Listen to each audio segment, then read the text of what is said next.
sure you've heard. I'm sure you've heard the talk. You know, the military guy that gives a talk about make your bed every morning, and you know he's making a point about how you wake up in the morning, you create a routine of having one success before you even put your clothes on. You have made your bed.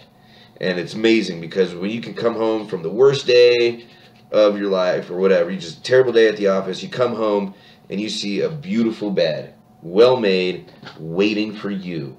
And you did it, you know? And so it's like, you know, do that. And I get it. It makes sense. So I take about 4 seconds to roll my roll my mattress up and I'm done. That's my big accomplishment for the day. I like it. I like it. Well, I mean, I can tell that all of like the items in a room, all of the stuff wants to be somewhere. And it's like something is intuitively ingrained in the human psyche to like organize things. Like it doesn't really, survival wise, that's a trait that I don't really understand. You know, where does that come from?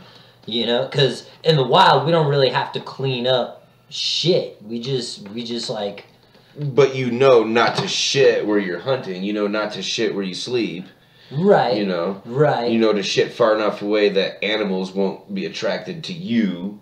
Right. So yeah, I guess just as time went on, as we shit away from other spaces and separated outside from home, yeah, we just started like, home should look like this. Yeah. Okay. Now that's interesting. What does organization look like from space to space?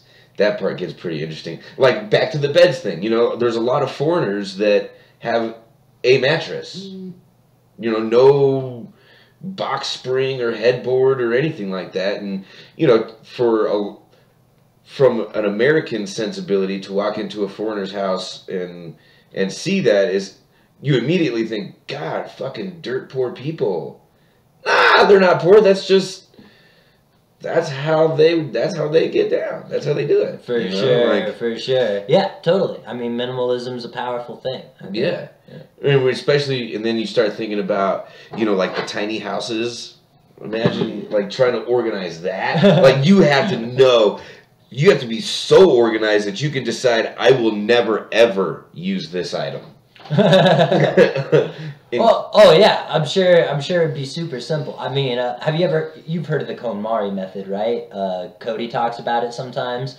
So basically, this woman came up with a methodology of organization, and it's about keeping only the things that bring you a lot of joy. Like, you only keep the things that are like, you're so glad you have that.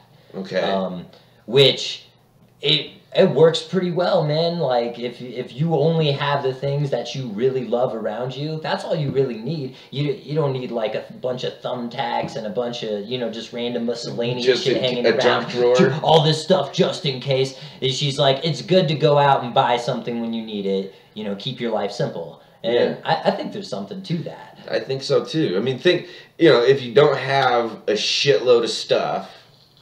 I mean, how many times do you go to the store and find, you know, to go get something you need, and then you come home and a week later you found out you had it the whole time? You know, now you have 2 of them, right? So if you're a minimalist, that's not going to happen. Yep. You know you went out to that store for a reason. You ain't got shit. Right. My brother is more of a minimalist, and I always sort of envied that in him, and I don't know why. I don't know why he is a minimalist, and I don't know why I am not. I think I do desire it. Yeah, I think you just intuitionally know that there's probably there's a way you could streamline your life by minimizing the amount of stuff around you, which is hilarious to say because you ain't got a lot of shit in here. Like, right. Well, you're pretty minimal. Well, this is a pretty new condition for me. Right. Back in Tucson, I'm pretty sure, actually, part of it was still there. My collection of stuff. I'm an artist, see, I like to paint, but I don't like painting on canvas. So I collect junk. Tile and wood and strips of carpet and strips of flooring. Anything that I can anything that I could possibly hang on a wall somehow with a flat enough surface that I could render a two-dimensional image. That's all I need. And so I would collect all of these things, and I'd have them, and they were organized. Okay, that's what I hated when everybody complained about my junk pile. All right, if it was disorganized, it would be junk. And if you could point at 15 things in here that I don't know what they're for, then it's junk. Go. Try me. Yep, that one's getting a June bug on it. Yep, that one's getting a katydid on it. That one's getting a rose-knee tarantula on it. Yep, that one's getting a superhero on it. Like, dude, I know what every piece of this is for, but I had a day job, so I couldn't possibly do that much art. So it was just pile up and pile up and pile up. And now you just got a bunch of junk. Now it's just a bunch of junk. Dude, and here's how bad it is, all right? I know that it's junk, okay? I know you were going to transform junk to art. That's the whole yes, point. Right, exactly. I was repurposing this. I was breathing new life, reviving it. I was like Frankenstein, dude. The doctor, not the monster. Yeah. But when it came time to move from the original Coliseum to the newer spot, I had taken a bunch of days off to, do it little by little, and I had scheduled my brother to come and help me out on a Saturday, and that Friday I got the truck early so that I could move all my junk because I knew that it was beginning of the day he'd be like, no, we're not touching this shit, fuck no, we're gonna move all your other stuff first, and if we have time and energy we'll do this. And there would not be any time and energy to move it because it's junk. See? So I had to move it all by myself. Alright? So, like, I get it. It's just bullshit. So don't take me to a yard sale. Don't take me to a fucking thrift store. There's too much cool stuff everywhere. Yeah, man, they got rid of this? Are you fucking kidding me? It only has one broken wheel. We could just put a brick under it. Nobody will know. Look, there's a brick right fucking there. They don't make them like that anymore. I think we're on, dude. We are on. We have 2 viewers. Nice. We are on time. This is as many as us. It's like there's doppelgangers looking back at us. It's like we have to start watching our ass now. Now it's an even team. They can team up on us, and it's like, when it's 2-on-1, we're totally dominating. We wreck you. But now it's a little intimidating. What the hell? But we've had about 8 minutes to warm up, so to start off, I know Citrus has a couple of cool ass announcements. Oh, totally. So I got physical copies for my new album, Boom Bap Therapy, spelled there, THEREEP, but pronounced therapy. So this album, man, I have such a backstory to this shit. Dude, tell us all about it, man. So remember when I came back from the temple the second time? Oh man, they kind of blurred. That was a heavy mushroom phase for me, so probably not. Okay, well I came back second time, and then I went to Sedona. Do you remember that? Yes, okay. I do remember that. So moving to Sedona, I don't know anybody out there. I'm just like Craigslisting with some crazy fucking hippies. That's an adventure. Older crazy hippies with Botox. It was really fun. Anyways, so Botox. I while I'm out there, I know that hip hop is something that I can't stop doing. I can't stop thinking about it. I didn't really have any certainty that this is like the path for me, just like I struggle with it all the time, but I kept doing it. My energy kept going that direction, and I just took a bunch of beats that I liked. I wrote all the songs for this. It was going to be 6 songs to begin with, and then just getting battles out in Colorado, and between yoga teacher training and like moving to Colorado, I eventually had like 16 fucking tracks together. Damn. And I was like, damn, this is the album. And you know, it was like when I stopped freestyling too, I became so centralized on my writing craft, and I got a lot better. I feel like this album is definitely the cleanest front to back when it comes to my lyrics. Beast was pretty exceptional, but now I'm just bragging about myself. There's nothing wrong with that. You're a fucking rapper. But anyways, I released it in the order of my life because it tells my life story from the climax of shit that happened to me, which was my parents' divorce. As you know, there's like the phase before that, and then there's the entire repercussions after that, me like catching my feet from that situation. And I know everybody goes through that. I'm not trying to say it's like, you know, harder than anybody else's situation. It was pretty mild as divorces go, but it was, you know, a big part of my life.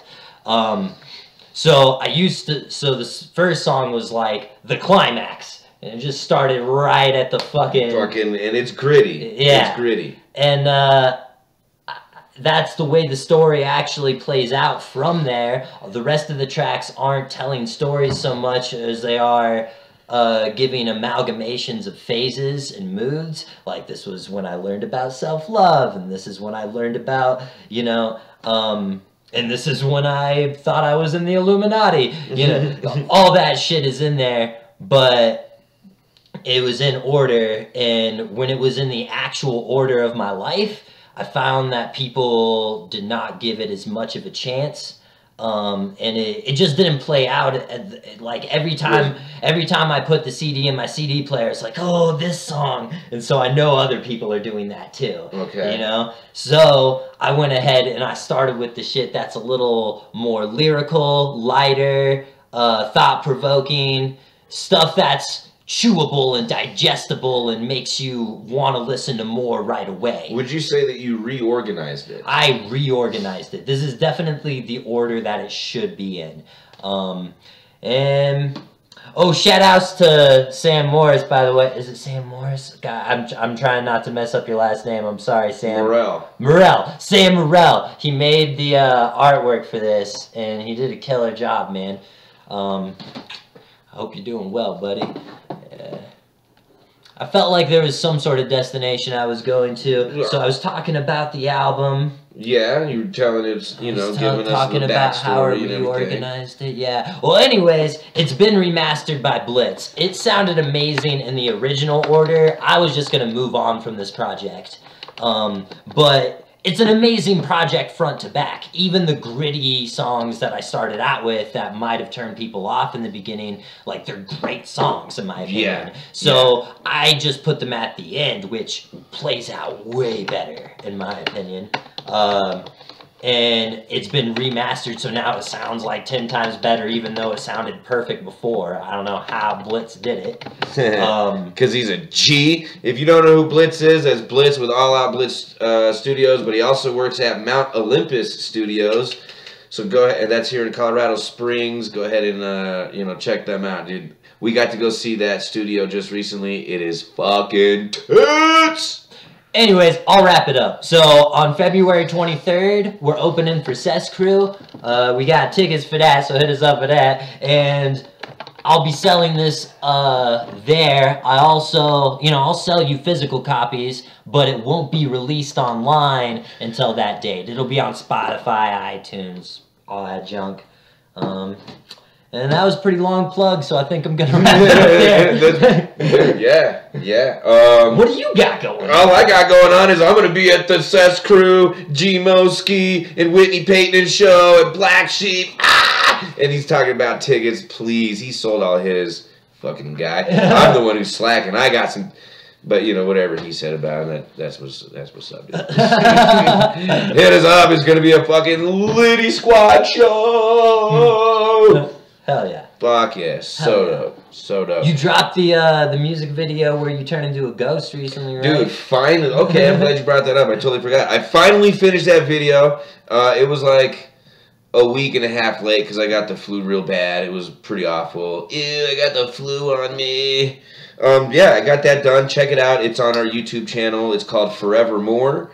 The beat is by... Oh, I'm going to ruin his name.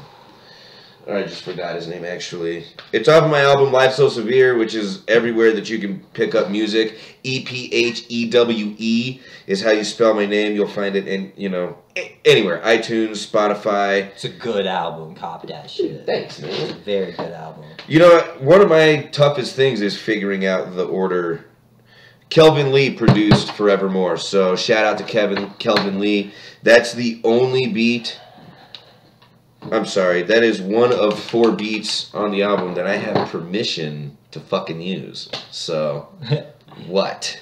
Yeah, I think, because I was just so dead set on the order being in that way, because I wrote the album out like that. I was like, it needs to be like this. Right. And then, Art. yeah, it was the vision I had. But I think it's important as an artist to be flexible enough to see when your vision can be better.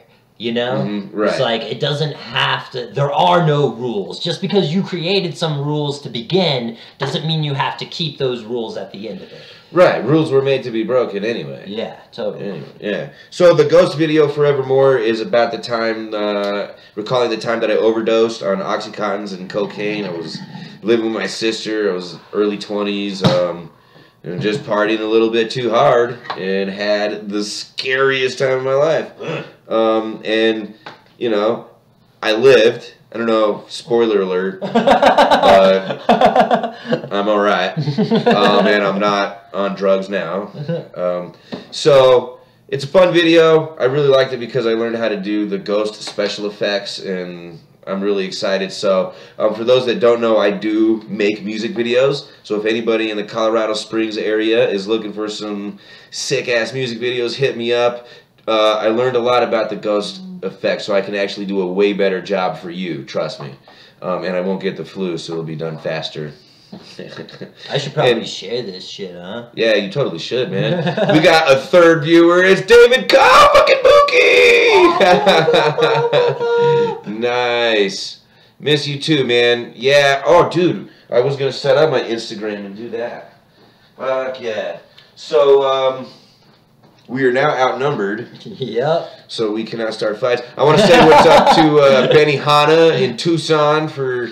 thanks for sharing our post there. Definitely helps out. Totally appreciate it. Wish you could, or I hope you're one of the 3 that's watching us. Let's go ahead and live this thing, bro.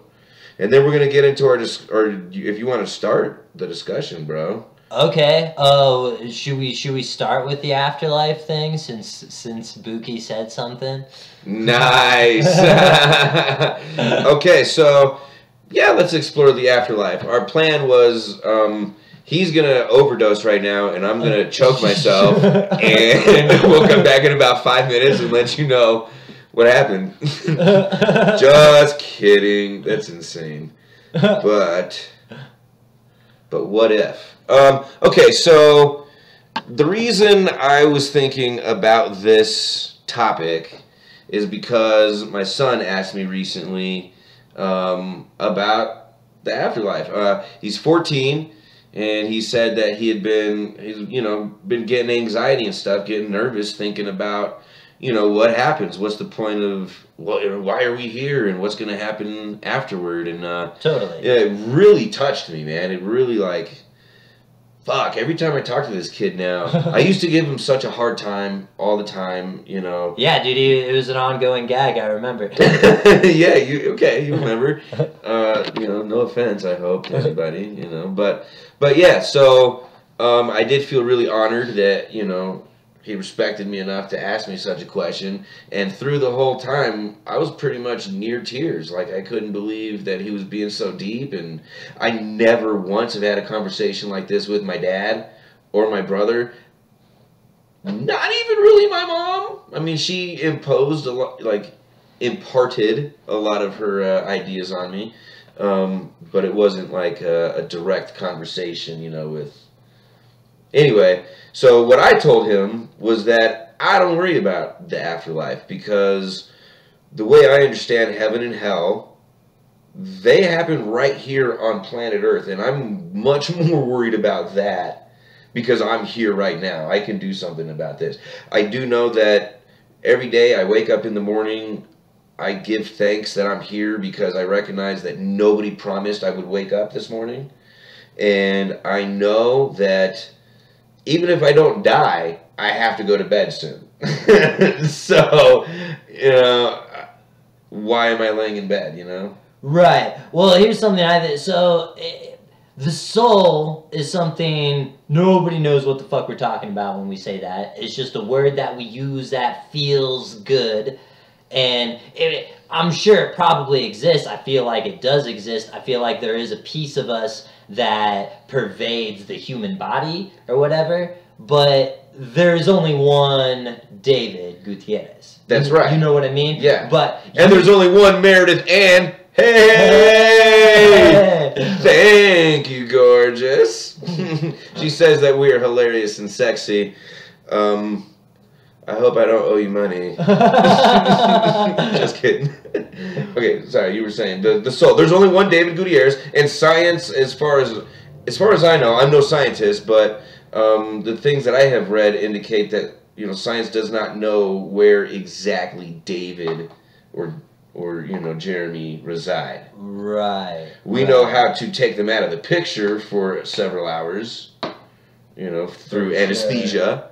But we don't know where this person, where it actually is happening. Right. And, you know, I'm going to do a bunch of thought experiments in a second. But before I jump into those, I'm just going to clarify for the world that I don't know shit about shit. This is something that I don't think anybody really has solid ground or an answer to, and that's what makes it exciting. I don't think we need an answer. I think living in the mystery is fantastic. It's a lot more fun. It's a lot more fucking adventure, dude. Yeah, I think, and this, once again, thought experiment, I think that there is one soul, that there is one consciousness, and that's like, that consciousness chooses to split off into little lifetimes and take control of little beings and stuff, but it never actually separates. It's just one amalgamous thing, and that's God. You know, we don't need to separate God from us as this entity or this male or something. It's just like this moment that is currently happening right now, all around us, people viewing us and all of that. This is God. God is currently happening. Okay. I like to call it Rudy. Rudy. Rudy. That's a nice name. Yeah. I like Rudy. I feel like God is way too like imposing and fire and brimstone. It's a really divisive term, you know. It does. God. It does give people the willies. Yeah. And Rudy's like the guy. You know, Rudy could totally make all of this stuff. Yes, Cody Justice says we are God, and that's a more. It's crazy. That's kind of a Muslim take on things, that we are the true and living God. And, you know, there's passages in the Bible also where Jesus has made a similar comment to that. I like the idea of, you know, God being within us and without us. In, you know, to what you were saying about, you know, that collective existence, that Rudy, if you will. I kind of agree with you, and I've explained this to you before. The way I visualize it is, you're standing next to a stream in the forest, and it's beautiful, and this whole experience is nature or God or Rudy. So you are standing in Rudy, experiencing Rudy, and you look around and there's Rudy everywhere. Just kidding. Yeah. All right, so you got your stream, right? And the stream is going through your riverbed, and there is air all around us. The air is the collective consciousness. Okay, that is the way that we all are existing. And then the river itself, the water represents time. Okay? And it's moving through the riverbed, and that is actual space. Okay? And so the space has certain obstacles in it, and as the water moves through, bubbles form, and that is little those are pockets of consciousness that have been captured in time, and they're moving through this physical space. And whatever is happening in this physical space, whether it's rocks or fish or, you know, things splashing around or plants growing or silt or sediment or it's murky or it's clear, it's all affecting the water and the bubbles that are in this water. And so sometimes you get into a you know, like a rapids, and a lot of those bubbles are going to die. Okay. Some of those bubbles are going to survive and make it to the other side, and they're going to die in a peaceful, an eddy somewhere, or a nice little tranquil patch in the river. And that's the way I see our consciousness as being part of that collective. Is we're all just existing as a bubble on the water, and we're all going, you know, we are all connected together. You know, our physical space is pushing us in that way. That's crazy, because that sort of, if you think of it in that way, it almost answers a question I've had for a long time, because when you bring up reincarnation into this, it makes you think, how could reincarnation possibly exist if we're all just one conscious being and one soul, you know? You would just go back into the God thing and know all that is, and then you'd be like, okay, well, I guess I'm gonna go be a thing again. I'm gonna be a human again, or a cockroach, or whatever the fuck I want, because I'm God. But I would postulate that consciousness that comes back in its reincarnated form would be different. I mean, just because the air molecules that escape this bubble, you know, get into the consciousness, that exact combination of air molecules is not going to be trapped in any other bubble. Right. So you're only going to be... And I'm also thinking of all the little tiny bubbles that, like, accumulate beside bubbles, and I feel like that explains soul families, and like, if you remember particular lifetimes, it's because you were right next to that bubble. I would agree with that. You that know, makes sense. like kids that know about, I can't remember what the story was or where I heard it from. I know it's like relatively famous when it comes to this reincarnation argument. It's like this little boy remembered dying as a pilot in World War II. Right. And he actually went out to sea with his parents, went to the point where his airplane crashed. They found the airplane. And, you know, like, that's fucking uncanny. That dude lived that lifetime on some level. Like, he experienced that shit. Even if his soul was separate from that lifetime and didn't actually live it, in this lifetime, he is so incredibly close to it that he can dip into the memories of it and live it now. Right, you know? Right. Which is kind of what I'm thinking we all can technically do. It's like, we can be a part of every lifetime if we meditate and get in a deep enough space. That's what I think my past life recalls have been. Okay. It's like visions I've seen. You know, Citrus was not that person. You know, this past life that I'm talking about, yeah, maybe the air molecules carry on or something, but it doesn't make me better or worse. Like, I'm not... You know, it's just a part of. Right. If you remember yourself as Cleopatra, it doesn't mean you're fucking special in this lifetime. Right, right. Which takes me to you know, like our buddy Dizzle just sent off for DNA, right? Or he was talking about it. I don't know if he actually did, but he was talking about it.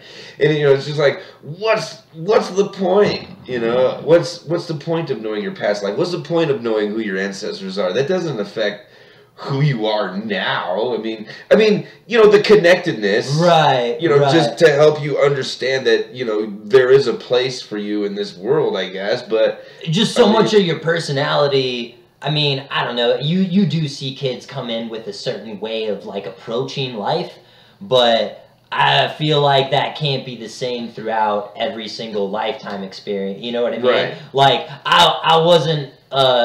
If I lived in the 1800s, I probably didn't have hair like this or talk like this, or you know, I might have been a way more serious dude, or who the fuck knows? Right. Okay. So, okay, that raises some interesting questions about consciousness. But okay, back to the idea of the consciousness. I guess from a scientific point of view, I was going to point out that there are actual studies done about what they call the morphic resonance, which is the collective memory. And the most famous has to do with crossword puzzles. If you release a crossword puzzle on a Sunday to a controlled group of 10,000 people, and it takes them an average of 30 minutes to solve the crossword puzzle, you could release the same crossword puzzle to a totally different group of 10,000 people, and on average they will solve it in 15 minutes. And the idea is that the answers are floating around in the collective memory, and the more in tune you are to the collective, the more easily you can access these memories and thus the answers to the crossword puzzle. Interesting. So that kind of, throws a wrench into people that have a hard time believing in, a collective memory or a collective consciousness or, what have you. Yeah. I'd love to hear what some of these other people think. So we got some people. Okay, Buki saying, I think that everyone who snaps out of what they were taught growing up becomes an agnostic.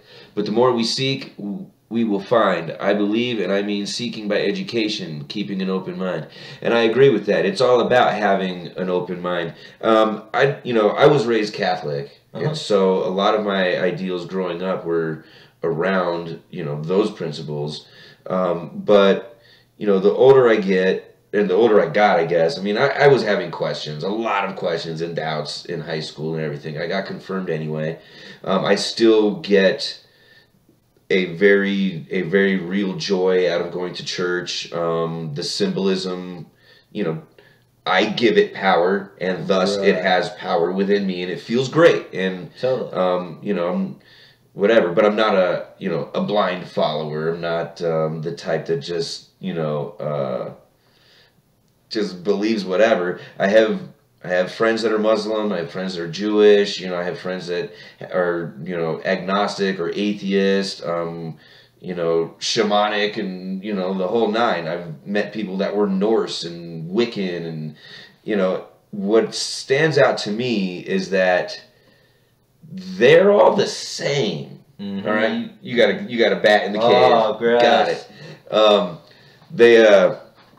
They're all the same in that they're all teaching about the interconnectedness, the way that everybody interacts and is integrated with everything around us.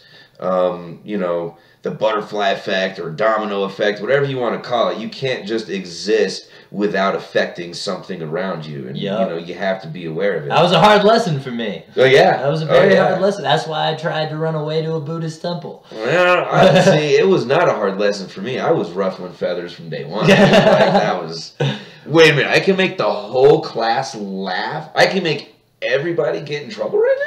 This is what's interesting. Like, I think astrology actually does point things like these out, because my star chart does pretty much amalgamate to a person who would be oh man, I'm so bad. I'm losing my train of thought while I'm speaking. I'm sorry, everybody. I was talking about astrology and interacting with people. Oh, ruffling feathers. Like, my greatest fear, and this is the way my chart would describe me as well, my greatest fear is ruffling feathers. Like, I don't want to be a burden on anybody around me. I don't want to fucking, bother anyone at all. And that's, I just, was freaking out living in the city. I was like, I can't fucking do this shit. No matter what I do, I'm pissing somebody off. Everybody's angry in every direction, and I can't appease everybody. I'm just gonna, fucking drive up to the mountains. I'm gonna volunteer there, so they're gonna be happy that I'm there, and I'm just gonna meditate until I figure this shit out. I'm just done. And then all of a sudden, I got hit with all these medical issues, and I was fucking burning on everybody at the temple. There you go. And, that's just the lesson, man. You can't avoid that shit. You're always affecting everyone around you. And I think that everyone chooses their own reaction, and that's why you can't, who cares if you ruffle a couple of feathers following your dreams and passions? What is important is your intention, and they get to choose their reaction, Yeah. Okay. Okay. So then let's bring that back to the afterlife. Does ruffling feathers now affect what's going to happen to us in the afterlife? Is there a set of sins you think that preclude us from Man, that's a tough one. Okay, so I think that we're kind of hung up on a destination as humans. We're very goal oriented. We want to reach a point where it's like, all right, I'm done. I've reached it. I know everything there is to know, or whatever. And maybe that point actually does exist, and you can like do good deeds to reach that point, be a more, gain good karma and do less sins and work your way up the Christ scale or whatever. But if that point actually does exist, what are you going to do when you get there? Right. Good point. You're going to fucking start over. That's what you're going to press the reset button and go. Wow. I just noticed that the homie Angelo in Tucson is tuned in. What's up, homie? Hey, hell yeah. Angelo. Oh, yeah. Rudy is the dude. Yeah, there's people on my live feed too, but you're it's all sideways. That's Monteformat. What is this? Oh, it's Monica. Monica. How you been? What it do, girl? What it do? Yeah, it is complicated. I kind of want to like type stuff out to all you guys and respond to your messages, but we got like a lot of things going, and then David starts talking, and I gotta get into his head and chew on the thoughts that he's feeding me. This is a lot of stimulation right now, you guys, just to let you know. This is actually calming for me. This is like giving all the compartments in my mind something to do. Right. ADD be damned. Bring it on. Yeah. So. But I'm kind of at the point where I don't think that destination actually exists. I don't either. I think that, like my enlightenment is already achieved. I'm always going to be seeking. There is no destination. Like, whatever's happening now is going to constantly change, and then I'm going to try to figure it out as it changes, and that'll just never stop. I'll die and then become something else, or, I'm sure that'll happen. Citrus won't die. God, like, the spirit of God that, like, lives within me and is a part of me will just sort of be like, oh, I'm doing this, and then I'm doing this again. And it's like, that's just a constant movement that always happens. It's like, God is literally on both sides of the scale of enlightenment at all times. So, see, I think that Rudy is searching for enlightenment just like the rest of us. I think that as long as there is time and physical space, there is going to be a curiosity about what happens in that time and space. And Rudy wants to know. And so Rudy will keep making these bubbles. There's always going to be this turbulence in the river of time. It's always going to make bubbles. And little bits and pieces of us are going to be in there learning lessons. And it's not so much to reach a destination. It's to come back to the Rudy, share the knowledge that you have gained, and then go back for more when the time is right. Okay. Right? And so, to me, it's not so much a matter of, doing the right things to get in. You live the good life, you're going to get in. It's get all the wiggles out now and learn all the knowledge that you need and then go home, basically. Okay. You're on this adventure for a reason. Do those things and then go home. And then when it's time for another adventure, somebody will come back and do some more adventuring. I know this will have to be a thought experiment for you. I'm sure you don't actually know. Unless you do, you have to tell me. What is home? So to me, home is the oneness, the connectedness, the back to earth, back to, the Rudy. Right. That's, Rudy sounds like a nice, warm, ugly kind of guy. I just imagine being in the Rudy is like a timeless experience. It's like currently happening now, and it's like choosing to become something separate as well, like choosing to have consciousnesses that are ignorant to the full picture. Yes. Yes, because I don't know what thoughts are going on inside of your head. I only have my consciousness. Well, because so you would imagine like the coalescing of things coming together, something did something, right? Something did something, now there's this, right? So it was, the Bible says that Yahweh was the before and the after and always has been and always will be, and that's, maybe that's what the Rudy is. If it really is like the air, it's everywhere and it does not exist within time space. Okay. It exists at the exact same time as time space, as all of it. It experiences all of it. It knows all of it. But what's actually inside of it happening on an individual little bubble basis, that's what the experiments are all about. Okay, that's what we are. We're just experiments. So the experiments live its lifetime and then it dies. Does it go directly home as soon as that happens?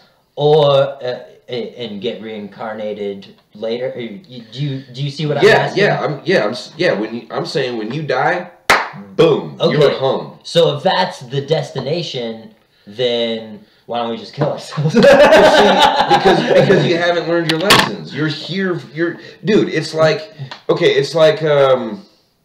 when you're exploring new lands. You don't just. Christopher Columbus didn't just know what was over there. He had a feeling, he had an idea. He had to convince people to go check it out, and then he has to come back. For sure. You can't just go and just, okay, I was right. Right. It's not. It's not about the destination. It's not about home. Like home is a beautiful place, but it can't help but go out and wander and explore and experiment. I mean, just think back to the river. Okay, think back to the river. Okay. How boring is all of the shit that you can't see happening right above the water? Air.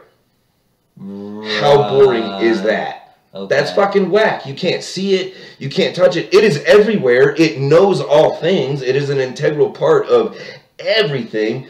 But that's fucking boring, dude. Right. Being at home is boring. Right.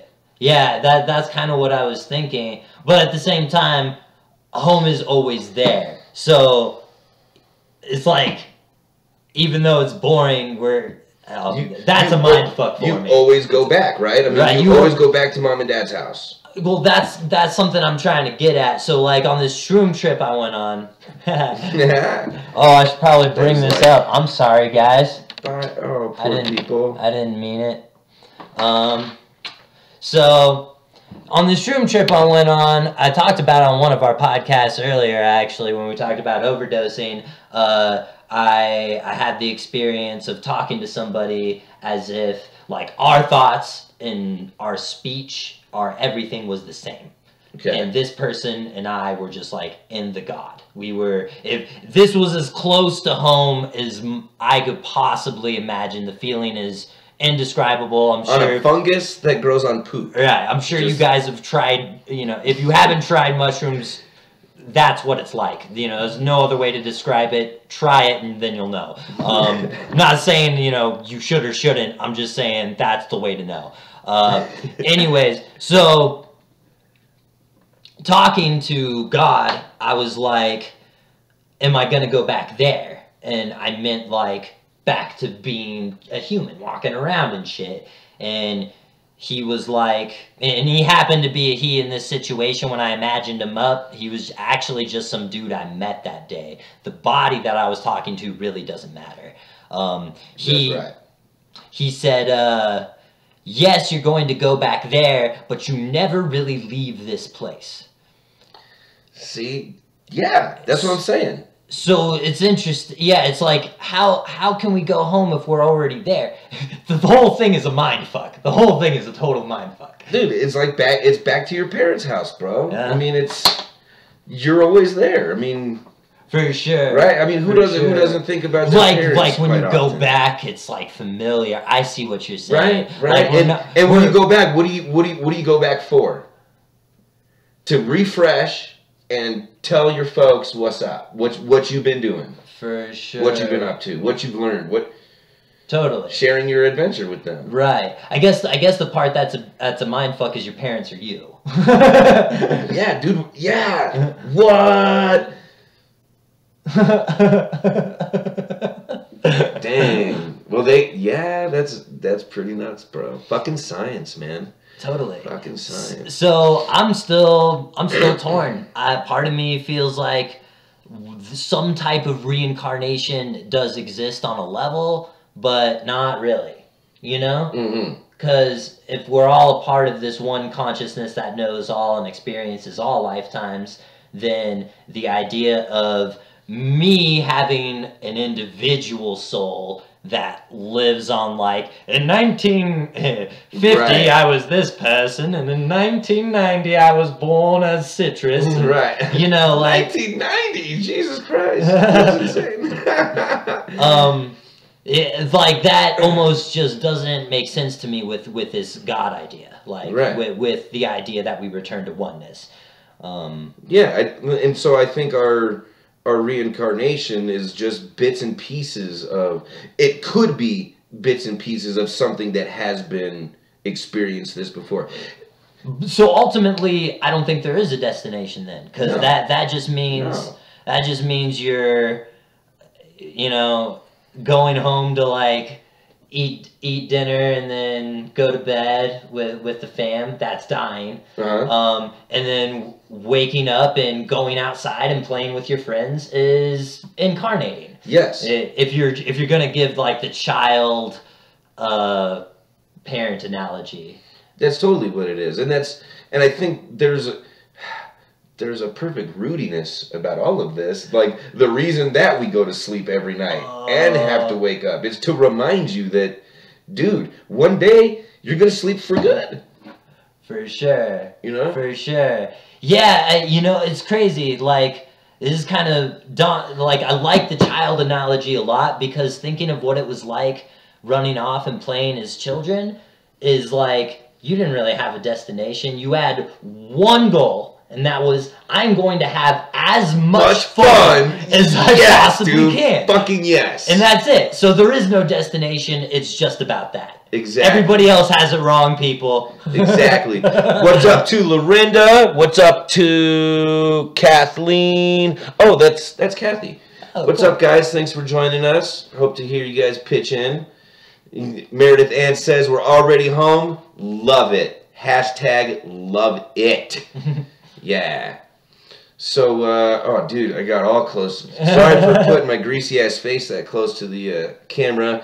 I had to read what was on the screen there. You know, it was... You know, it's crazy. Instagram does not have a time-lapse like YouTube does. They're fucking... This is on point. I'm pointing, and I can see myself pointing. Like even on this, yeah, both these cameras, they got it down proper. This is trippy. If you guys could see the screens we have in front of us, I'll stop annoying you. It's so tight. But this one is like 15 seconds behind. Yeah, it's pretty wild. It's pretty wild. It's a little annoying, actually.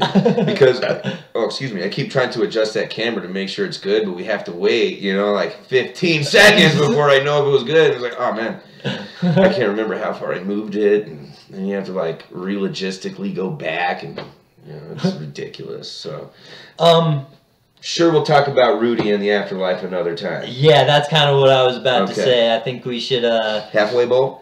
Yep, halfway bowl. And, you know, I'd like to wrap it up within an hour, so... But I'm willing to extend a little further. This is the biggest audience we've had in a while. Yeah, and if you got to bounce, I have no problem just hogging all of this attention. It's fine.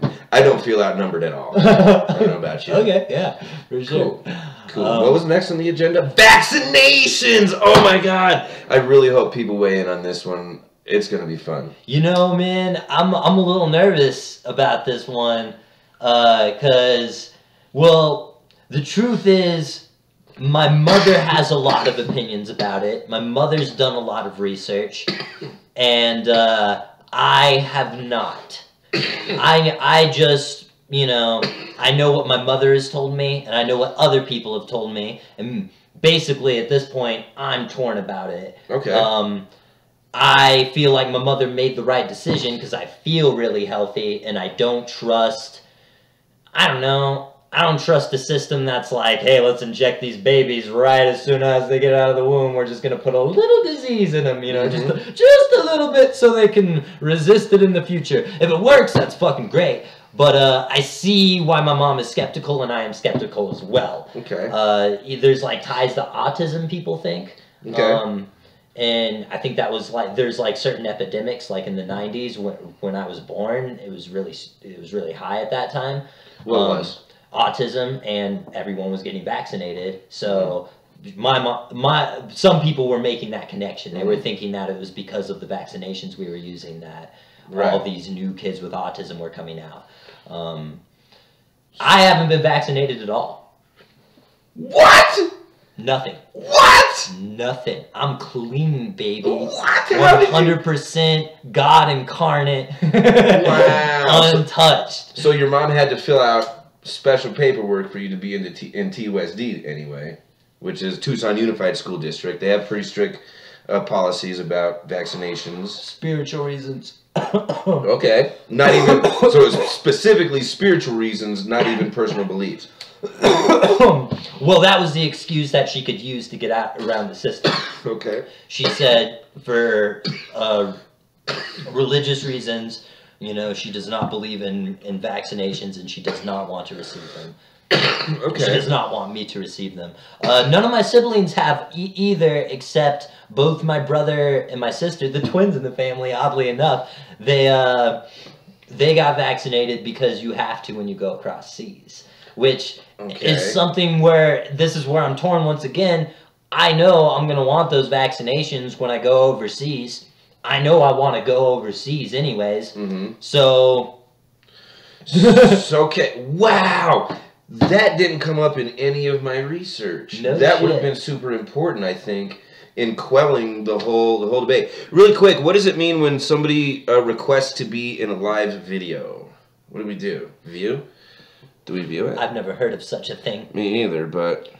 Go live. Stream. So I think that means they get to join us or something? Like they're going to be talking with us? Oh, dude. 2018, nice. Raw. Yeah, it's fucking wild. This is totally... Oh, what? That's insane. That really worked. Oh, and she got scared.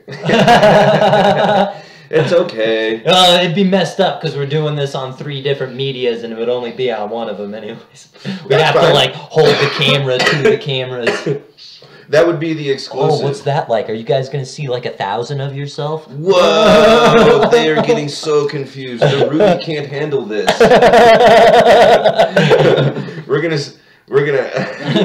start a cult, a Rudy cult. No, I don't like that. Sorry, I didn't mean to fuck you up like that. I was messed up, man. I shouldn't just do that to you. I didn't know what was gonna happen. Yeah, no, I don't understand Instagram either. Insta makes it sound so easy, but it's not. All right, so I was checking out into the vaccination thing. First of all, I'll bet they're way older than you think they are. How long do you think the concept of vaccinating has been around?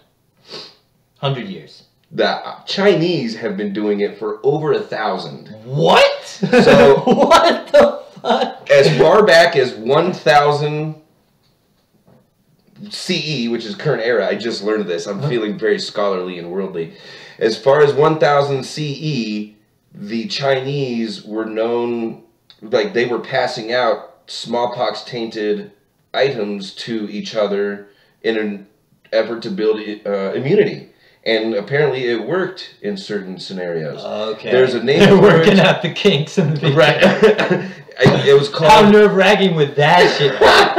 It's an idea I'm working on. Try it. Okay, not nearly as... That, by the way, was called areolation. I didn't have time to look up what that actually means, but... So, then you fast forward to 1796 is when... Fuck, I can't remember his name. Some guy, who I'm pretty sure was cheating on his wife with a milkmaid, decided to inject some kid, a 13-year-old kid, with cowpox. Not just like, and this, you have to understand, this was the first vaccination. So what he literally did was he found a cowpox pustule on the nipple of a cow and used a hypodermic needle and extracted some pus, and then walked over to this 13-year-old kid and was like, "Hey, buddy, you know what'll do you pretty nice?" Bam! Right? Now, there's not a lot of information about how this story actually went down. But the deal was, he noticed that milkmaids never got smallpox. But what he figured out was that they always were exposed to the Vaccileus virus, which is where the term vaccination actually comes from, Vaccileus. And Vaccileus is the cowpox. That's all it is. So you basically, the way viruses work is, or the way antibodies work against viruses is, they send out a marker that basically seeks out viruses and marks them and makes them identifiable by other parts of the immune system that will come and destroy it. Okay, so when you have cowpox, it looks so similar to smallpox that your immune system recognizes smallpox when it comes in and knows how to destroy it immediately. So that's the way a vaccination works. The flu vaccination, for instance, they take what they have estimated to be the most powerful strain of the flu this season, and they put it in eggs, chicken eggs. And they essentially, over the course of several weeks, turn this human flu into a chicken flu and then give it to people, because it still looks enough like that crazy human flu that we'll recognize it and kill it, but it's not human flu enough to do anything to us. Whoa. So the theory goes, okay? Whoa. So in doing this research, I found out that if anybody, raise your hand if you remember the anthrax scare of the 90s. Yep, I remember. And I'm making fun of everybody out there that just raised their hand because we can't see you. So anthrax has been around forever. It's a disease that infects cattle. I thought it was invented, like... Yeah, I thought that was made. Yeah, totally. Right? I thought, like, what the fuck? Like AIDS by shape-shifting reptilians. Mm-hmm. Yeah. That were sleeping with monkeys in Australia. And whatever, dudes. Okay. So, so what happens is, by the 1970s... they have made a mission and completed a mission of eradicating smallpox completely from the earth, except in Moscow and I think North Dakota. Relics of the Cold War. There's only 2 vials of smallpox that exist, one in Russia, one in the US. They're frozen under tight security, of course. But the point is, vaccinations work so well that something that has decimated entire populations of people no longer exists. In fact, vaccinations work so well that in the 90s, we were almost able, well, we had set a plan, the CDC had set a plan to eradicate it within 10 years completely from the globe. Whoa. But around that time is when Jenny McCarthy started, you know, having her deal with her son. This might have been the early 2000s, actually. I think it was early 2000s. But that, when they had set this, when CDC had set the goal to eradicate polio completely from the face of the globe, that's when Jenny McCarthy was making waves about the autism deal. So there was a big scare. A lot of people were really interested in, oh my God, are we harming our kids by introducing them, or introducing all this mercury and all these, you know, these diseases and stuff? Are we overloading their immune system? And so the thing is, the CDC has acknowledged over and over and over again that there are minuscule risks associated with anything that you do medically, including vaccinations. But these are exceedingly rare risks, and none of them are what people think they are. We're talking an allergic reaction, and you will know within your first couple of vaccinations which ones exactly you're allergic to, and chances are they won't give you any vaccinations after that. And that's why everybody else getting vaccinated is so important, because that person may want the vaccination but doesn't have the choice. right? Like, they don't get to choose if somebody is a carrier of polio and this person couldn't get the polio vaccine. This person is unfairly being exposed to a disease that 20% of the time cripples you. Right, totally. Could kill you. Kills people. You know what I mean? Totally. It's a disease that when you're infected, you're suffering for months, sometimes 18 months, and then you're crippled. You know what I mean? Totally. So it's a very expensive disease. It takes a huge toll on the family. Obviously, it's one that's worth eradicating. Absolutely. People stop getting vaccinations. Right. Now, best case scenario is like 20 years from now, if we could get everybody to stop, hate mongering on vaccinations. Right. It was about 15 years ago, the CDC started making American vaccination, drug companies produce vaccines without the mercury content. A lot of people took that as an admission of guilt or whatever. And no, it was just, there is better stuff. That's all. Right. That's what we had then. This is what we have now. I think some people I think a lot of times we do what we're told, and if we're like doctors and dentists and shit like that, if it's just the norm of what everybody's doing, they don't think about it too hard. And people just don't know. Mm-hmm. Like, we were filling people's mouths up with mercury when we filled cavity. My dad definitely had to deal with that shit. My mom had to deal with that shit. That's right. Everybody's so worried about lead, but the entire city of Rome was plumbed with lead pipes. In fact, the word plumbum, which is how you say lead in Latin, is the root word for plumbing. So, and we have a lot of our best ideas came from there. So I get it. Science has said that it's bad, but how bad can it really be? You know what I'm saying? For sure. I do think one thing that always comes to mind is I always want to ask my friends that are anti-vaxxers, I want to say, do you remember that time Tommy got polio over the summer and couldn't walk ever again? Or the time that Melissa went deaf from the mumps? Or the time that Aunt Willis got smallpox and died when she was 27? No. Because everybody's been vaccinated. And so one argument I did hear was, polio doesn't exist in the United States anymore. When can we stop vaccinating against polio? Okay, when it doesn't exist anymore. We don't vaccinate against smallpox anymore because it doesn't exist anymore. Right. That's the goal. We don't want to vaccinate anymore. Right, totally. We have a lot of work to do. Totally. I do disagree with certain vaccinations, though. Yeah, I feel like what it comes down to for me is I'm on board with vaccinating till these diseases are eradicated. Yes. I'm game with it. Shoot me up. I also don't trust these motherfuckers. When everybody's getting vaccinated, we want to vaccinate these babies first thing right out of the womb. There could be tiny microchips in there. I just don't trust that shit. I don't trust it when everybody's getting it. And I want to sit back, see what happens. But why? Why?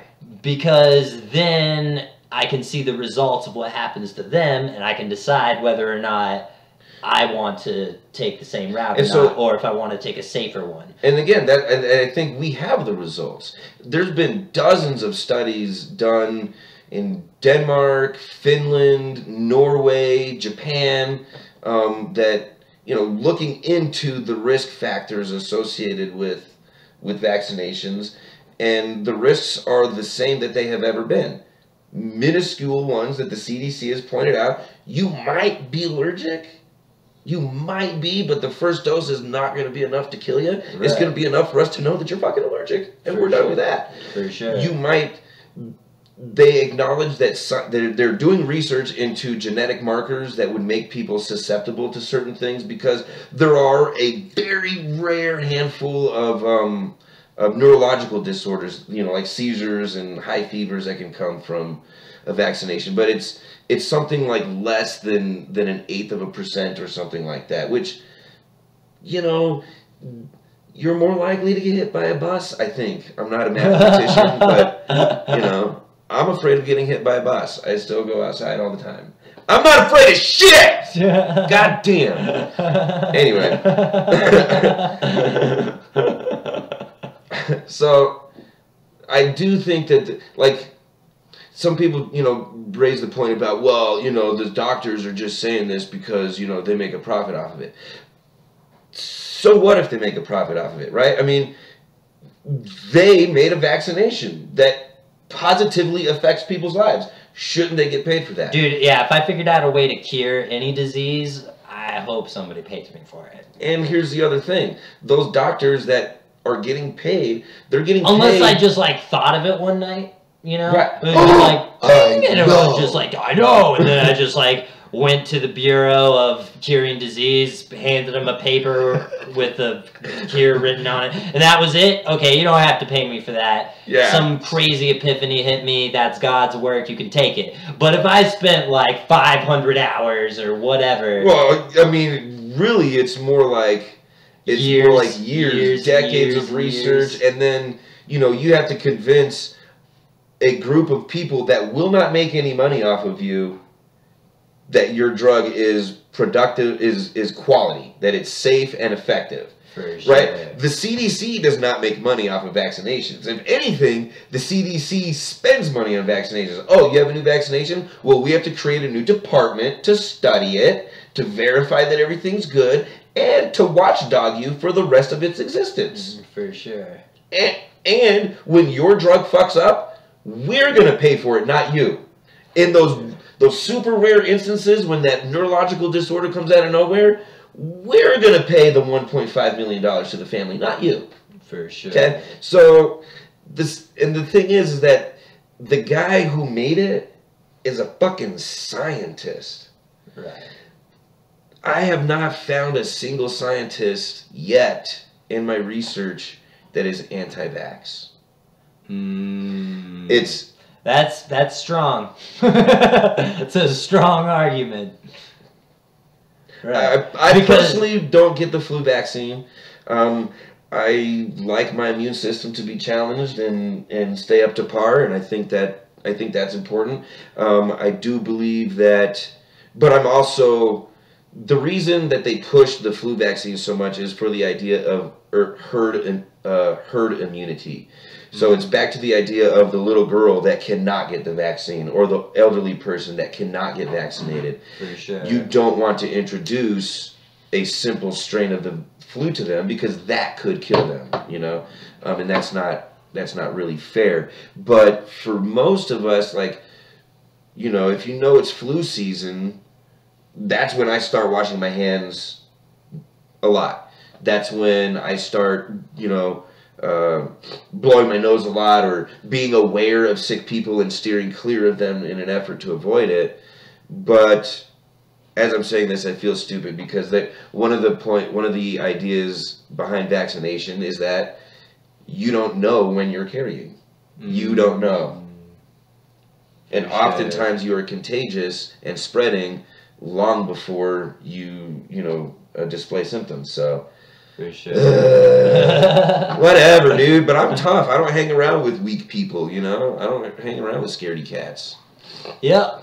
Well, you know, I know I gotta get them at some point in order to leave the country, so kind of pro, I guess. So my dad... If I was to take a stance, we should probably wrap up. Well, at least I should wrap up. I was going to say, at least we don't get vaccines the way they used to do it. My dad was saying in the military... you know, I guess that would have been, for him, the 60s. They were going, you know, they would go through a line, roll their sleeves up, and they just shoot them with air guns into your skin. And then a couple guys passed out from it. Oh, my God. Because you just get them at the same time, one in each end. It's pretty gnarly. So, I guess we're gonna, you know, clock out. It was super awesome to have you guys, you know, hanging out and chilling with us. Yeah, had a really good time. Hope you guys had a good time. Please tell your friends all about it. And 2 announcements really quick since you guys stuck around. We're thinking about moving our show to an internet radio station. So it's called Rocky Rocky Mountain 10? Mountain High 10. Mountain High 10 Radio. That's what it's called. Yep. Mountain High 10 Radio. So I just think of the app MixLR. That's all I think of. Yeah. And we're also probably going to be changing the name from The Fresh to A Hippie and a Hater. Yeah. So stay tuned, and thanks for hanging out. Yeah. Much love, y'all. Have a good night.